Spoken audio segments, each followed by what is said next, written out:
Most difficult rated Dishpan Springs trail. We took a short break at the bridge, taking in the beautiful setting, and set out to tackle Dishpan Springs.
Dishpan Springs is a tough trail and starts getting difficult a couple of 100 yards past the creek. There's a steep rock shelf that requires large approach and departure angles and a good breakover angle as well.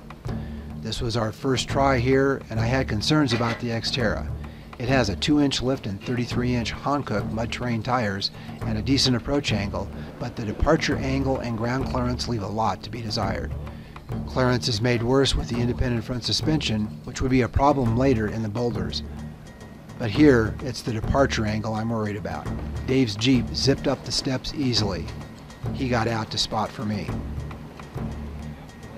You can hear the rear bumper drag, but the strong Cal Mini bumper has already taken a beating, so this was no big deal. The independent front suspension makes for lousy front axle articulation, but the rear axle locker helped the Xterra find enough traction to ascend the rocks. With a little left foot braking and judicious throttle application, the Xterra made it over the rock shelf. It was much easier than I imagined. While not easy, the next section of Dishpan Springs was straightforward, for a while at least.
Dishpan Springs is a scenic trail featuring a variety of deciduous trees and evergreens, but it's rocky and dusty with loose dirt. The trail requires attention from the driver, lest the large rocks attack the underside. The skid plates and rock sliders on the Xterra took a beating, as they always do on tough trails. Dave's Jeep Rubicon, on the other hand, has a 4-inch nth degree technology lift from All J Products and Big Bear. The 33-inch Hankook mud terrains add to the clearance and provide traction. But having said that, Dave needs to crawl over rocks with great care, since he only has stock skid plates and little of the underside is well protected. This also requires care from the spotter to assure that no rocks are likely to damage the vulnerable underside.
next section on Dishpan Springs would prove to be the most difficult single section of the entire Trails of the Grizzly trip.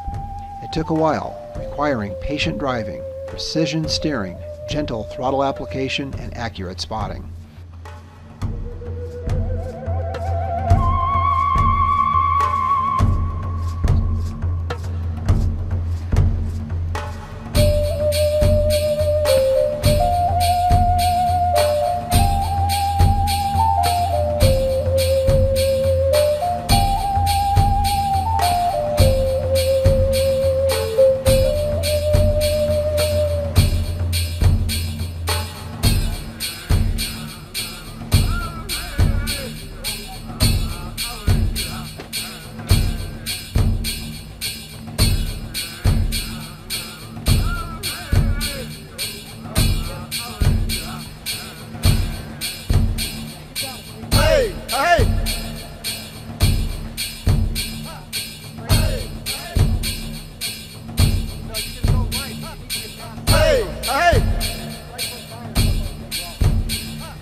Making it through the rocky section, we passed the Tent Peg Campground on the way to Crab Flats and Mink Pine Flat Road, Forest Service Road 316. When we got to Crab Flats, we decided to head for Running Springs and a well-deserved very late lunch. But that meant the last day would require a drive from Green Valley Lake across the White Mountains and all the way to Pioneer Town, over 65 miles in the dirt.